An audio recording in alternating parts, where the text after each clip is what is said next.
Work portfolios are very common in the UX design space, and they're used to showcase your work or skill to potential clients or employers. For UX designers, a portfolio is usually an expected part of their job application and also plays an important role in the interview process itself. Seeing that UX design and UX research are somewhat overlapping fields, portfolios are definitely slowly but surely making their way into the UX research hiring space as well. So I understand that for us researchers who are not always visually driven by nature, design portfolios can look really intimidating. It can also be hard to know what a research portfolio should look like, what work should you include, and how to present it in a portfolio format.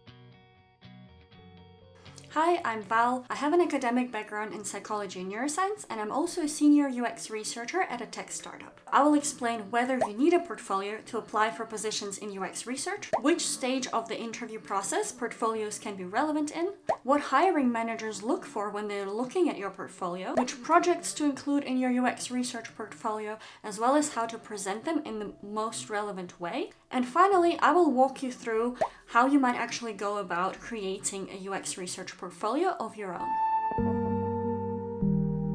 So first things first, do you actually need a portfolio to apply for UX research position? The short answer is no, you do not need a portfolio unless it is explicitly listed as a required document for your application. When I was applying for jobs, I did send in a portfolio with every single one of my applications, and not a single time did anyone refer back to this portfolio or ask me to present anything from it. Likewise, when I was hiring UX researchers for my team, we did not require a portfolio, and we also did not discuss it as part of the interview process.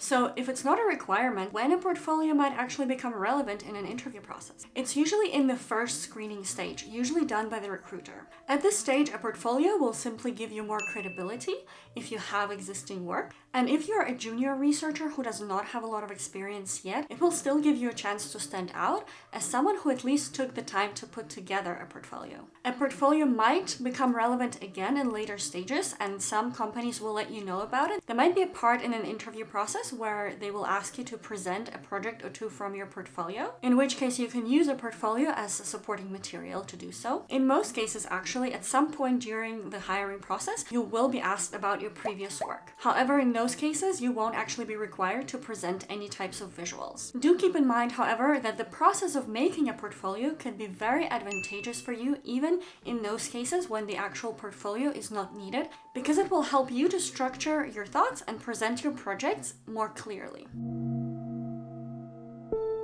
So what do hiring managers actually look for in a portfolio? It is simply the evidence of your work experience, if you have any, or the evidence of your motivation and dedication if you don't have experience yet and yet took the time to put together a portfolio. In terms of the quality of content of your portfolio, I would be primarily looking at your ability to distill the essential from the noise and then to present the essence of your work in an engaging, clear, and concise way. I will also usually look at the type, scope, and impact of the projects that you chose for your portfolio to give me an insight into your seniority and your range of skills. So now it's time to get into the meatier parts of the video, and here we'll talk about how you might actually go about creating a portfolio.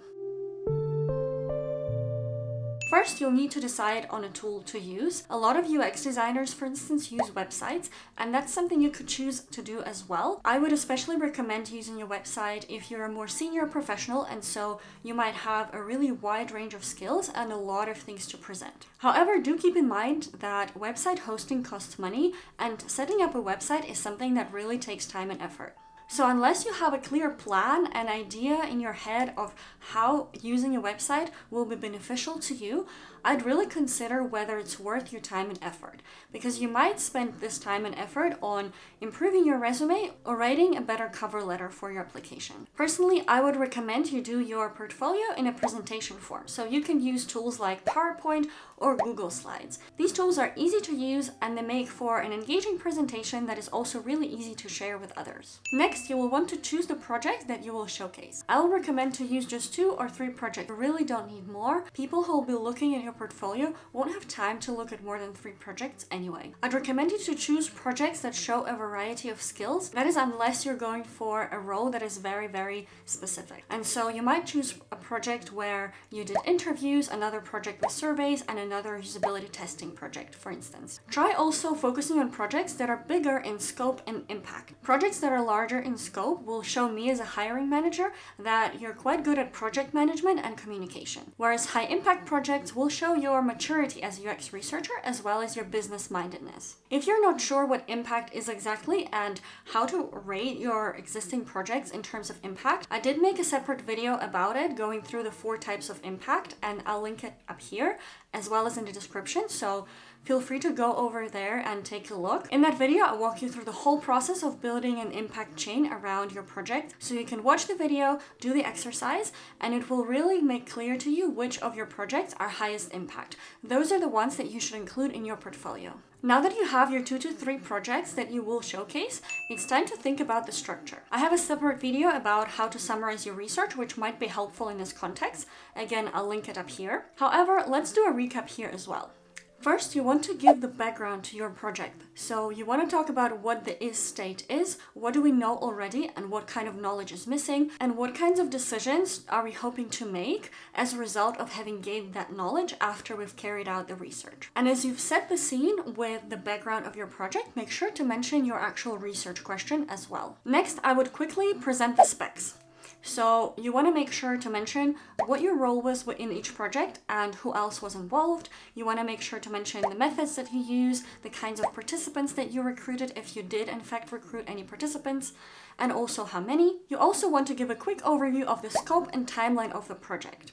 If there were any particular challenges that you encountered with this project or any trade-offs that you've had to make, do mention them in this section as well. Next, we go straight to the insights. If the project you're talking about is quite large and you've gained a lot of insights from it, do filter down to the most interesting or most relevant insights here. And make sure to talk about how the insights that you've gained relate to the initial hypothesis that you and your team might have had. Now, here's a part that a lot of people forget. They will focus on the insights, and one thing that I forget to mention is what impact those insights have had. So you want to mention which decisions have actually been made as a result of the newly gained knowledge that you have provided with your research, as well as how did these decisions impact the product, customer, or business metrics. Finally, you might also want to include reflections. This is not a must. This is only if you have anything to reflect upon. So maybe something didn't go according to plan, or maybe you would do something differently now that you look back at your project with hindsight. This is a good place to put these things down. So now that you have your basic structure, it's time to fill it with content. I would advise you to stick with the same structure for all of your projects to help the viewer know what to expect and be able to focus on the content of what you're presenting. And of course, be as concise as possible. Wherever possible, do use bullet points. Now that your content is all set, it's time to choose the visuals. This is where you can add any supporting images, graphs, or notes that illustrate your process and make your presentation more engaging. You can also style your presentation, but do remember that the content is what matters here, and no one expects this to be a visual masterpiece. I would also recommend you to not overdo it with the different fonts and colors. Ideally, choose just 2 to 3 fonts and colors and use them consistently throughout the whole thing. This is again to help your viewers to really focus on the content of your work. Finally, don't forget to proofread. Typos just don't make the best impression. Attention to detail is basically a job requirement for UX researchers, and so typos in your application documents really don't look good. You might even choose to show your portfolio to your friends now, just for a bit of extra proofreading or feedback, and make some final changes after that. There you go, you're all set to create your own portfolio. If you found this video helpful, make sure to check out my UX Research Career playlist, and if you haven't already, subscribe to my channel. See you next week.